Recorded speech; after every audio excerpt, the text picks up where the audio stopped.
So hey guys, welcome back to my channel. आज हम एक बहुत ही ज़्यादा अलग कंटेंट लेकर आ रहे हैं। जैसे अभी तक आपने देखा हमारे चैनल पर सारी कॉमेडी वीडियोस ये सब चीज़ आती रहती है, बट आज हम अपने चैनल पर एक हॉरर वीडियो लेकर आ रहे हैं। क्योंकि जैसे हम सबको हॉरर कंटेंट देखना बहुत ज़्यादा पसंद है, ऐसे मुझे भी बहुत ज़्यादा पसंद है हॉरर कंटेंट देखना।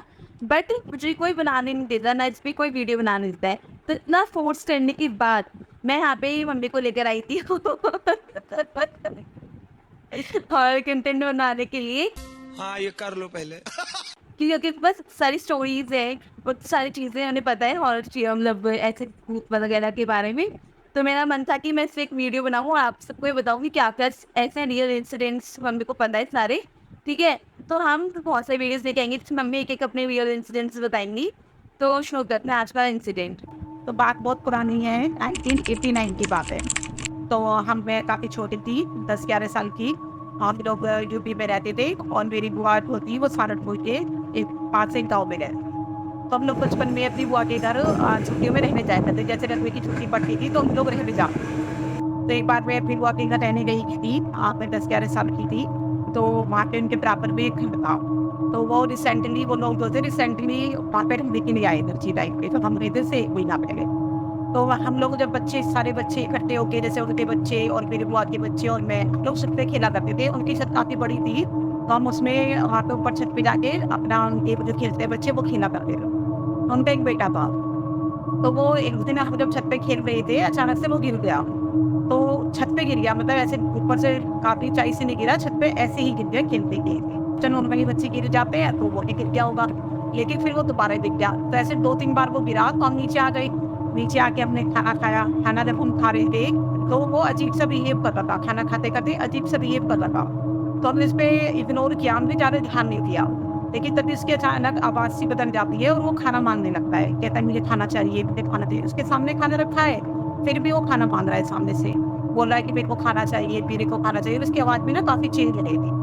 तो तभी हम तो डर गए क्योंकि पता नहीं ऐसे क्या हुआ, ऊपर की छत पे 2-3 बार गिर गया था। हमने इग्नोर कर दिया। फिर हमने देखा वो शाम को उसके सामने खाना भी रखा हुआ है, वो फिर भी खाना माँग रहा है। तो हम डर गए और हम भाग के अपने घर आ गए। जो मेरी बुआ का घर था, उठा गए। हम लोग खेलने गए हुए थे। तो हम ऐसे आके सो गए। सोने के बाद यानी कि फिर मतलब जब हम मॉर्निंग में उठे तो हमें पता चला कि उसके साथ काफ़ी रात को खटाई रहती थी। वो मतलब जब वो लेटा हुआ था रात को, उसकी मम्मी ने बताया कि वो रात को लेटा हुआ था, सोने की कोशिश कर रहा था, तो अचानक से वो उल्टा हो जाता है। मतलब इसके पैर ऊपर और सिर नीचे हो जाता है और वो धीरे-धीरे ऊपर की तरफ उठने लगा, दीवार पे चढ़ने लगा। तो उनके घर वाले डर गए कि ये क्या हो गया, और उसके बाद बिल्कुल बदल गई। वो लड़की की आवाज़ में बात कर रहा था, मैं इसको अपने साथ लेके जाऊँगी, मैं इसको अपने साथ लेके जाऊँगी, ऐसे बोलता था। तो उसको फिर अब वो सब डर गए, वही तो मतलब सारे के सारे एक रूम पे ही सोए। और उन्होंने सुबह होने का इंतज़ार किया, लेकिन वो बच्चा जो था वो बहुत परेशान कर रहा था, पूरी रात उसने परेशान किया। तो ये बात हमें मॉर्निंग में पता चली।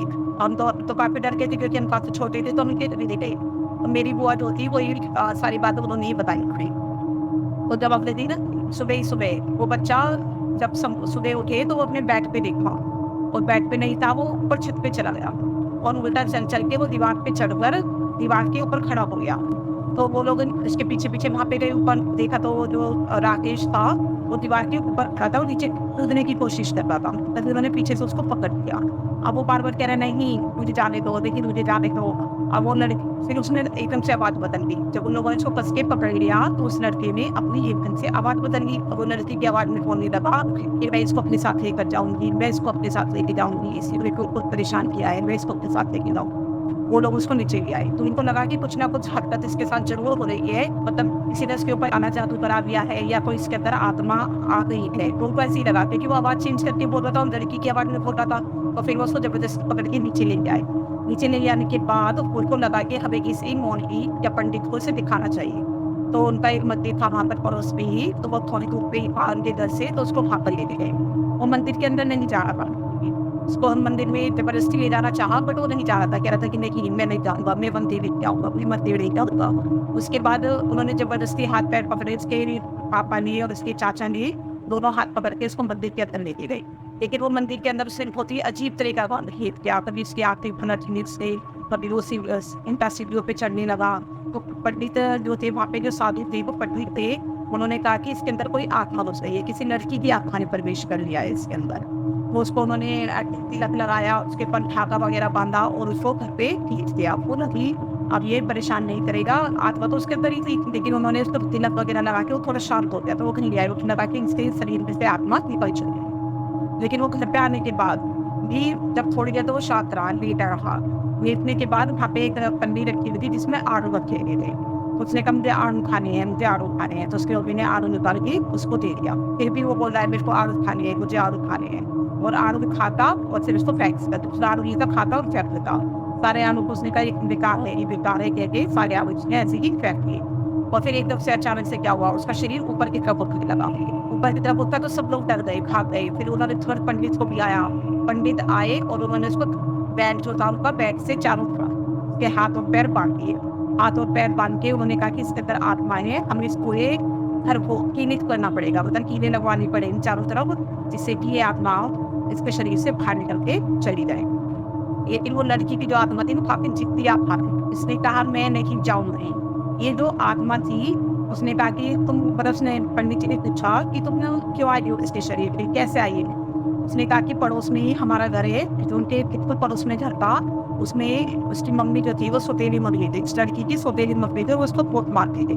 और मारने की वजह से उसने सुसाइड कर लिया था, और सुसाइड करके वो उसी घर में, मतलब उस घर में मर गई थी। मरने की वजह से उसकी आत्मा उस पर भटक रही थी, और उसने टारगेट बनाया इस लड़के को। ये लड़का बहुत सिंपल सीधा साधा बच्चा था, इसको टारगेट बनाया अपनी मम्मी से बदला लेने के लिए। फिर वो अपनी मम्मी के घर पे नहीं गई, इन लोगों के घर में आ गई, क्योंकि इन्होंने रिसेंटली शिफ्ट किया था, ये तभी नई नई वहां पर आए हुए थे, और वो इसके शरीर में घुसकर उसको परेशान कर। तो बहुत दिक्कतों के बाद उन्होंने इस आत्मा को निकालने का बहुत प्रयास किया, लेकिन वो निकलने का नाम ही नहीं ले रही थी। 5 दिन बीत गए, 6 दिन बीत गए, ऐसे ऐसे वो जो बच्चा था राकेश, वो इतना कमजोर हो गया, इतना उसका चेहरा बिल्कुल पीला पड़ गया। जैसे पहले था कि उसका पेट काफी अच्छा था, मोटा अच्छा था, तंदुरुस्त था, लेकिन वो बहुत वीक हो गया, बिल्कुल फेल हो गया।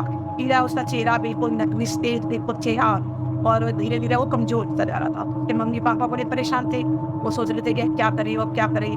तो उन्होंने फिर उसको एक मंदिर जी में ले गए, उसको किसी पंडित के बारे में बताया गया, साधु के बारे में, कि वो ऐसे ऐसे आत्माओं का निकालते हैं बॉडी से। तो उसको वहाँ पर लेके गए, वहाँ पे ले जाने के बाद उन्होंने उसको काला धागा बांधा, एक गले में धागा पहनाया उसको, और उन्होंने कहा उनको कुछ कीले दिए, और कीले देने के बाद उन्होंने कहा कि अपने छत पे और अपने रूम के दरवाजे पर इन कीलों को आठों के देखो, बड़ी दूरी पर। तो वैसे ही क्या आने के बाद फिर उसके शरीर से आत्मा धीरे धीरे, मतलब उसके शरीर से आत्मा वो निकल गई। जब उनके उसके शरीर से वो बुरी आत्मा निकल गई, साधु जो पंडित थे उन्होंने बुरी आत्मा उनके शरीर से निकाल दी, तो वो अपने दादाजी के थान पे गए। थान मतलब ऐसे होता है कि जैसे गाँव के लोग होते हैं, तो उनके जब बड़े लोग मर जाते हैं तो उनके थान बना लिए जाते हैं, तो वो थान को हर साल कुछ लेके जाते हैं। तो जैसे ही वो थान की तरफ जा रहे थे, मतलब थान पे गए, तो दादाजी की आत्मा जल्दी उसके अंदर प्रवेश कर गई, और प्रवेश करने के बाद उन्होंने प्रसाद बंटवाया, पहले तो उससे सबसे प्रसाद बंटवाया, और उसके बाद उन्होंने कहा कि वो बुरी आत्मा थी, अगर इसका इलाज नहीं होता तो ये उसको अपने साथ ले जाती और उसको मार देती राकेश को। तो दादाजी ने उसको प्रोटेक्ट किया, इसलिए उसकी आत्मा को उन्होंने कहा कि मुझे आना पड़ा तुम्हें प्रोटेक्ट करने के लिए। तो थान पे जब जा रहे थे अपने दादाजी का आशीर्वाद देखने के लिए, तो तभी गाड़ी के अंदर ही वो थान में उसकी आत्मा और उसके अंदर प्रवेश कर गए। उसके बाद से वो लड़का थोड़ा थोड़ा सही होने लगा, उसके दादाजी भी सबको आशीर्वाद दिया, और वो मतलब कुछ घंटे उसके दादाजी की आत्मा उसकी बॉडी के अंदर ही है। फिर उसके बाद उसके दादाजी फांसी के आत्मा सेंटर से निकल कर चले गए, और वो जो बुरी आत्मा थी वो के फांसी निकल कर चली गई। लेकिन उन्होंने कहा था कि अगर तुम्हें ये कीड़े निकालते इस घर में से तो दोबारा आ सकेगी, तो ये कीड़े कभी नहीं निकालना है। जब तक ये कीड़े यहाँ पर लगी रहेंगी तब तक तुम एक्टिव हो, सेफ एंड साउथ हो। तो उसके बाद वो लड़का मतलब अच्छा हुआ, हम तो उस घर में गए नहीं थे, जब आरिफ ने ये बताया कि ऐसे ऐसे भाग हुआ है, और उसके बाद से अफ्तर के नहीं गई।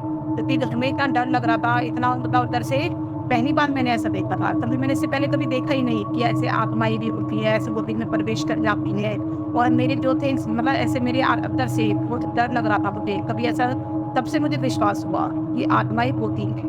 तब पहली बार मैंने देखा था, और उसके घर में आज तक नहीं गई थी, अभी मैं बेहतर में गई थी, क्योंकि मेरे को बहुत ही घबराहट और डर फील हो रहा था। लेकिन अभी वो बच्चा सही है, बिल्कुल राकेश का बड़ा भी हो गया है, उसके बच्चे भी हो गए, उसकी शादी भी हो गई है, और उसके बाद से वो बिल्कुल सेफ है, क्योंकि उस सबको टीवी कर दिया गया था। और उसके बाद वो जो पूरी आत्मा थी जिसने उसके शरीर में कभी प्रवेश करने थी, ना तो कोशिश की और ना ही वो कभी दिखाई दी, और उसके बाद से कोई ऐसा केस सुनने के लिए नहीं। तो जैसे मैंने आपको हॉरर इंसिडेंट बताया, ऐसे तो बहुत सारे हॉरर इंसिडेंट है जो हम आगे आने वाली वीडियो में एक एक करके लेकर आते रहेंगे। अगर आपको ये वीडियो अच्छी लगी तो आप इस वीडियो को लाइक करना, शेयर करना और कमेंट करके बताना कि और ऐसे इंसिडेंट्स हमें लाने चाहिए या नहीं, ऐसे वीडियोस और लाने चाहिए या नहीं। ठीक है, तो मिलते हैं एक और नई स्टोरी के साथ।